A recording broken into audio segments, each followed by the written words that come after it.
It was claimed by the United States and Europe 2 or 3 weeks ago, 12-point peace plan, they said. And what this reporter was actually complaining about, says it sounds like it's just something that Putin would love. And what do you say about that? Here's how he reacted. Важливо, що ви самі вирішили, що є такий план і зробили свої висновки. Важливо в цьому питанні, чи бачив я, як президент України, цей план? Ні. Європейських ідей може бути різних і може бути багато. І вони є консультації. Наша позиція наступна. Зараз є консультації серед радників, є кілька різних розмов, жодного плану чіткого на столі поки що. Наші бачення, до речі, вони не нові. Тобто ми розуміємо, що це за війна, і розуміємо, на що ми готові піти, так, і ми розуміємо, які перші кроки повинні бути, щоб в цілому перейти до дипломатії, тому що поки її немає, ми з вами це бачимо. А після цього, після наших напрацювань, вони все одно не будуть готовими без позиції Сполучених Штатів Америки. Тому що поки що без сили Сполучених Штатів Америки і в підтримки нас зброєю, і в політичному сенсі слова, поки що прийти до дипломатії просто. So that is astounding. Don't miss this. Don't just hear this comments droning on and then we just miss it. He was answering a direct question. This is, again, like 2 or 3 weeks ago, where this 12-point peace plan came out. And so this reporter is asking him, what do you say about this? Is this actually your plan? First of all, he says, well, you can have your own opinion on that, I guess, if you want. But the question is, has the president of Ukraine seen it, i.e. me? No. He just says flat no. Then he says in direct claim, there is no plan. There's no peace plan. And then he goes on to say, now our position is very clear. We're talking about it. He goes, ours hasn't really changed. There's a lot of different opinions, and we're talking to Europe and America and everything else. They're talking about it. And then the last thing he says is that we also understand that without the direct participation of the United States and the agreement, then there's also no plan there either. And as you certainly should know well by now, and is kind of indirectly exemplified by Ambassador Whitaker in that those first couple of comments here, we don't have a plan either. The only plan we have is that, and what Ambassador Whitaker was talking about, the Pearl plan, where we're going to just sell a bunch of weapons and ammunition to Ukraine that the Europeans will pay for and that they'll be able to get. What Ambassador Whitaker didn't say there, but President Trump did just a few days ago, I think 2 days ago to be specific, when asked about this on 60 Minutes on Sunday. He's like, well, sometimes you just got to fight it out. He said also on Air Force One, I think we showed you that on Monday. He goes, sometimes you just got to fight it out. What does that even mean? You've got to fight it out. Towards what end? Ukraine can't fight it out and win. They will lose. They are losing. I just showed you there graphically on the map. If you watch with us, we've been tracking this really a lot here in recent days because there's been a lot of movement. It's no longer moving these small, little bits that it had been. It's moving pretty rapidly now to the point to where nearly all of the city of Pokrovsk is now lost, and there's now been a nominal connection between the northern and the southern groupings of the Russians, and so that some large number of Ukraine troops are now physically surrounded, and they're already under fire control on all sides now around that. I could have gone the same thing on Kupiansk. It's a very similar situation there where the 2 points are now closer than they were. They're not yet connected on that time, but they do have it under fire control and all the troops inside that pocket. And then all the other places where in Seversk especially, they're on Konstantinivka, the Russians are in the cities themselves. Everywhere you want to look, this is the case. And yet, this claim that, no, everything's fine, we have this plan, and we don't even have a plan. Are we helping them with a PURL in order to prevent Russia from winning? Or is it to somehow help Ukraine to win? Are these sanctions supposed to cause something here? I mean, what is the objective? What is it you're trying to accomplish with all of that? We don't have an answer. Europe doesn't have an answer. They had a suggestion. In fact, Gary, if you could put that 12-point peace plan, this is actually what they're talking about here. They want a ceasefire to begin 24 hours after they accept the plan, freezing of the current front lines, Monitoring begins under the leadership of the U.S. Ukraine and Russia agree on a non-aggression pact, and so forth and so on. You don't even hardly have to get into the rest of those, because Russia is not going to agree to a ceasefire without any details on that. Because while we don't have a plan, we don't know how we're going to get there, the Russians do. Here is the Russian ambassador to the UK, who was answering that very first question about whether they would be willing to have a ceasefire. We need an overall agreement which will resolve problems once and forever. Security problems in Europe, guarantees, security guarantees for Ukraine, for Russia, absolutely, for everybody over there. For this, we need a good preparation meetings, a lot of meetings perhaps. So far, we do not see neither that there is a plan in Ukraine or European allies here or in London that they do have a prepared plan, like in Gaza, for instance, which was around 20 points prepared plan before a summit meeting. But that was a ceasefire. And often you need a ceasefire first and then talk about the substantive issues. Why won't Russia do that? Very simple. We have a long history of negotiations with Ukraine. And we know that simple ceasefire will bring nothing to it, because Ukraine will be very stubborn, supported by the allies not to negotiate further on. And we did have such a situation in April 22. When we have decided on a ceasefire, even we have withdrawn our contingent, which was not far from Kiev, just as a sign of goodwill, and then nothing. Boris Johnson, the prime minister, has come and said, Ukraine should fight, you continue fight, no peace with Russians. So that, listen, he's just repeating things that you've heard Vladimir Putin say many times, Sergei Lavrov. The bottom line is Russia has a plan.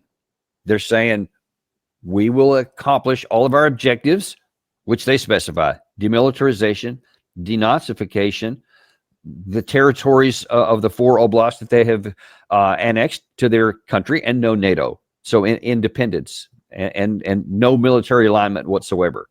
Those are their statements. They've never said anything different. They repeat it ad nauseum. And they also say, we're not going to have a ceasefire without a deal. We'll talk and we'll work on a deal. And if we can get a deal, then we'll cease the fire. That's how they're saying they're going to do it. And the interviewer there was right as far as it goes. Sometimes you have a ceasefire and then you have a negotiation. Certainly that's true sometimes. But that happens almost every time when there is no clear advantage for either side and they both have motivation, like, say, with Israel and in Iran earlier this year, when they both agreed to stop that fighting, the so-called 12-day war. Nothing was accomplished, by the way. They just stopped. Both sides agreed to stop shooting at each other because they both had motivation too. That's not the case here. Right now, the Russians do not have motivation to, and they have, as he pointed out there, a lot of bad history with what has happened when they do have a ceasefire without a deal in place. And you can go back to the Minsk agreements. You can go back, as he did there, to their interpretation of events that happened when the Russians withdrew from the Kiev and several other areas. And they said, then the no deal was done.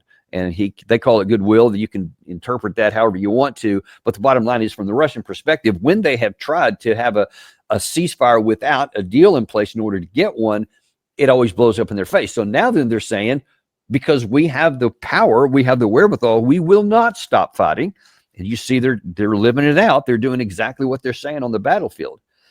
And so you can keep asking them all day long for this outcome, and you're going to be disappointed all day long, every day, as we would be. There's need to be clear on something here. If the roles were reversed, 100% certainty, we would never stop fighting.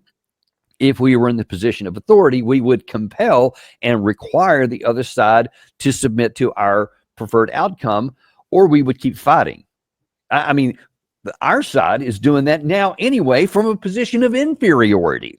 We're continuing to fight, even though it's counterproductive, if not outright suicidal, for the Ukraine side. So it's just beyond absurd and embarrassing to actually send all of these otherwise and allegedly intelligent people to go on television and to have these interviews and stuff where we're asking the Russians to do things we won't do and would never do under similar circumstances. And Russia's just going, okay, I mean, if y'all want to do that, I guess you can. I mean, they do seem pretty resigned to, they still hold open the possibility of discussions. Putin still continues to keep the door open. Sergei Lavrov keeps the door open, especially to the United States. They say they want to have a negotiated settlement on those terms, which are non-negotiable to them, but they want to have them because they know the war is going to have to end some point, and they're already looking beyond that. They want to have some nuclear reduction talks with the United States, etc. All of those things are still on the table. So the Russian side has a plan. They have a resource to accomplish their plan, and they will get it this way or they will get it that way. Unlike our side, which has no plan. We don't even have a concept and a theory for how it might end well.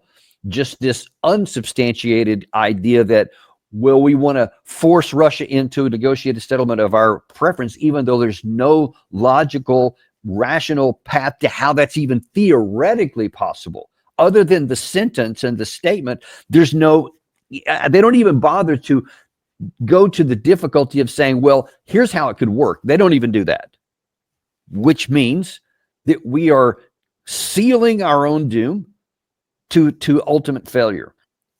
And of course, we're sacrificing Ukrainian men, territory, and cities, and everything else in the path on that. That is going to be our history. And when this is looked back in history, that's what's going to be our legacy. Because we, from alleged intelligent people with all kinds of resources and everything else, refuse to look at the ground as it is, refuse to consider the diplomatic realities that exist, the economic realities that exist, or the battlefield realities. We refuse carte blanche across the board, all of it. And there will be a price to pay for this. There is an end to this. It will come. And it's going to be worse for us the longer it goes and the longer we stay disconnected from reality. And the Russians appear very patient. They're not rushing this. They're not pushing it forward. They've said many times, and now the evidence seems to confirm it, they're not on a time clock. Time is not against them. Time is on their side, and they seem content if it takes a long time.